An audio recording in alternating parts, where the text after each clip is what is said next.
Good evening, ladies and gentlemen. Welcome to another edition of the Trans Cruise Show.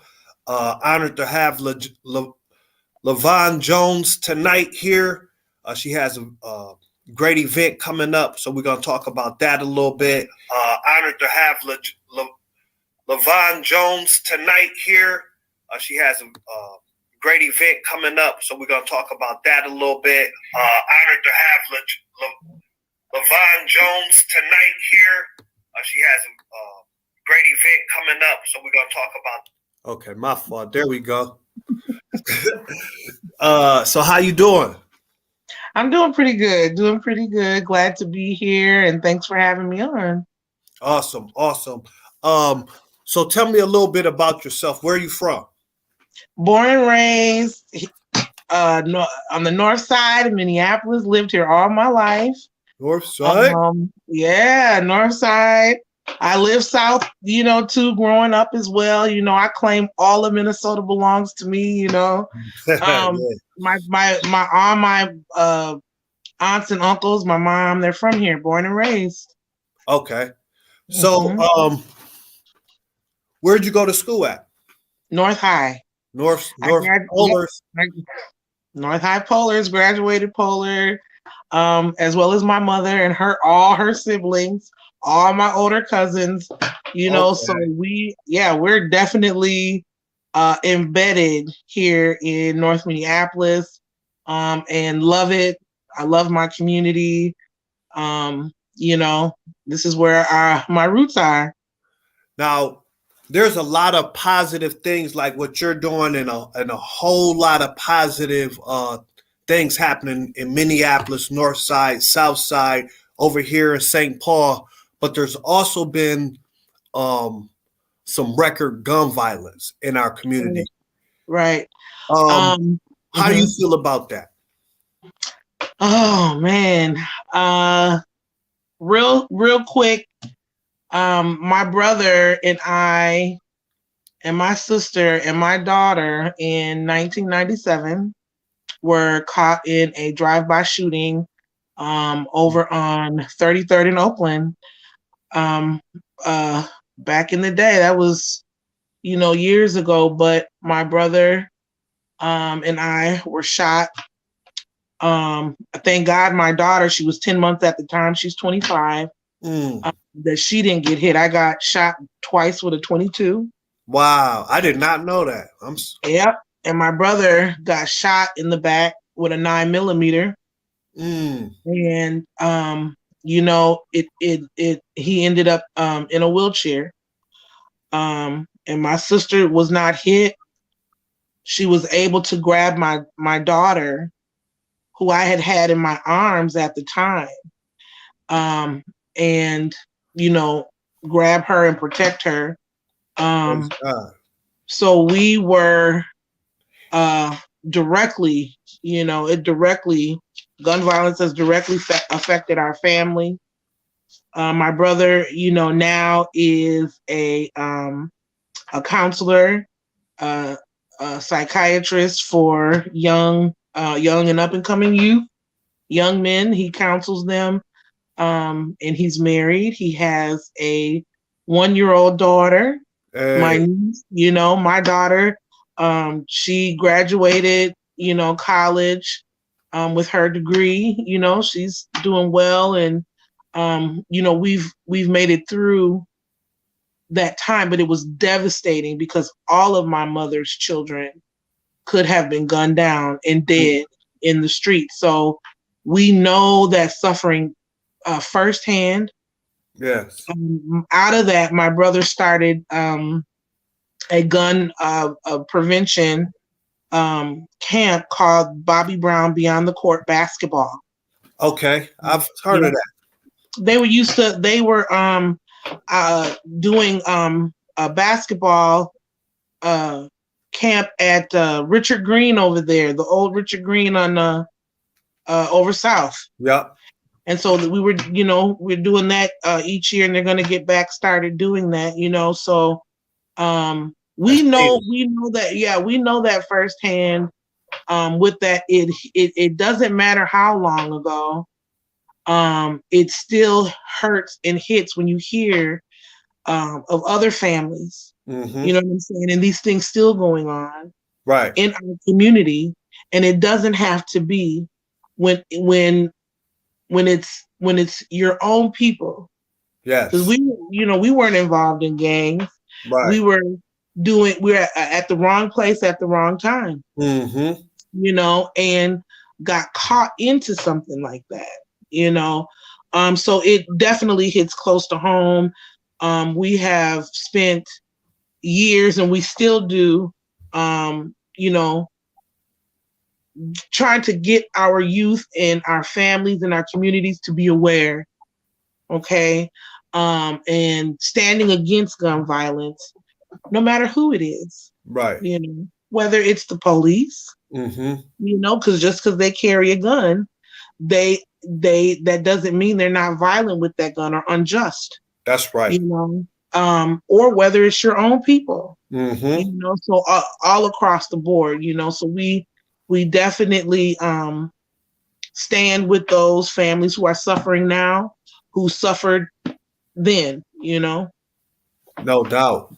Man, I'm sorry. I didn't even know that. So that was just one of the questions because so kind of going off of what you said, whether it's police or our own, slavery still has a major impact on us today. Like you said, trauma, whether it even if it didn't happen that long ago, it still impacts us today. So how could we, what are some things we can start doing um to try to heal from that? Or just what are Well, some of your thoughts on that? It not even you don't even have to say what we could do to heal from it, but just right. what are your thoughts on that? You know, because everybody, I ain't all big and bad. You can't just go out there trying to fight fire with fire all the time. You don't have that. What I in my mind, I look at preventative. Mm, Okay, I look at preventative measures. I look at our 8-year-olds, our 9-year-olds, our 10-year-olds who are growing up and who are being influenced. You know what I'm saying? Whether it is because of the lack of having something, mm, whether it's because of the lack of love, whether it's the lack of attention, mm, in attention meaning, ain't nobody, people don't always purposely not want to watch their children. They got stuff to do. They have mhm. to provide. They have to provide a roof over their head. You know what I'm saying? And a lot of times you're doing it by yourself, whether you're a single mom or a single dad, whether it's a 2-parent household and you got to pay mortgage and rent and y'all both have to work. Right. You know what I'm saying? We need to be able to fill the void of our up and coming and our future youth, and also still try to reach those who are older, who think they know everything. We all have, we've all Hmm. been there. You know Yeah. what I'm saying? We have to not be afraid. We have to start to care for real, because it starts with caring, and care enough to actually do something. That's where, the ideas that, collectively that we come up, that, I'll mention soon, that we come up with. We have to be involved physically, and not just talking about it, not having a forum all the time, you know what I'm saying, but actually putting something together and having the children come for free so that Hmm. we can get to know them, reconnect with them, let Mm, them know that they're not alone, be the answer for them, because they are looking for that. right. And someone's going to answer that. We've heard that. I heard that back in the day. I was born in '79. I've heard that. If you don't answer that call, someone's going to answer it. If you Right. don't be that, someone's going to be there. Fill that void, and it might not be for the best interest of the child or Right. the youth growing up. It's just getting involved with them. You know what I'm saying? Telling them you love them, doing stuff, and going out and saying, "Hey, come on over here. Look at what we got going on." Actually connecting. with them. No doubt. So that brings me to that, and that's a beautiful answer, and that's powerful, and that's why I'm glad you're doing the work you're doing. You got the right spirit for it. Thank you. You have an upcoming event. First, tell us a little bit about your organization. So it's called Sacred Woman Healing Circle, the first Minneapolis chapter. And honestly, I'm the founder of the group, but I don't put myself on there like that unless I have to. We work collectively together. It started out of a need that I had to be able to build a sisterhood here in Minnesota, which unfortunately in a lot of areas we're lacking in. So we're a group of sisters who've come together to go through the rites of passage in Queen Afua's book, Sacred Woman. Okay. Part of what we do is getting involved in our community, coming together, brainstorming what can we do instead of just meeting as a group, because the purpose is to heal. We're the ones giving birth to the children. We're the ones, a lot of times single family households, we're the ones raising them. We need to heal. We need to heal. And while we're doing that, since, we got to multitask, that's just the way it is. What can we do in our community, to be involved, to share in that healing, to share in that caring in our community? So as we do that, we come up with different events and different things to do, and this is one of them. It's called the Sacred Healing and Wellness Expo, which is a pop-up shop, what do they call it? A pop-up and shop. Pop-up vending shop. Yeah, a pop-up, and also a fundraiser as well. So we're having vendors come, and we're going to have the community come because we believe in collective economics. And we're going to be doing this on a continual basis so that people in the community can get familiar again with what Black businesses are out there. We don't know who they are. We don't know, what their products are. You see them, and then you might not see them again. Well, we're trying to actually build a foundation, for building Black economics in the community, spending money in our own community for real. So we're trying to host these events every month. We'll do a pop-up / fundraiser event. The fundraiser part is Sacred Woman Healing Circle is in the endeavor of purchasing land here in Minnesota. Okay. So our goal is to purchase our first acre of land that we can bring the youth and bring the children to, so that we can teach them about agriculture. So we can teach them about where the land that surrounds them and how to live off the land. You know what I'm saying? Yeah. Things that we don't do anymore. I don't see a lot of kids nowadays going to camp like how we did. Right. And being out there in nature and knowing what to do, even though you live in the city. Right. We don't see a lot of that anymore, especially with the way the pandemic is going on, different things in the community, the violence and all stuff. We don't see that anymore. So we want to bring that back. And this land would be specifically for that, to bring the children, bring the youth out there, bring families out there. You know what I'm saying? This is your land. Let's build on that. And we're going to continue to do that and grow from there.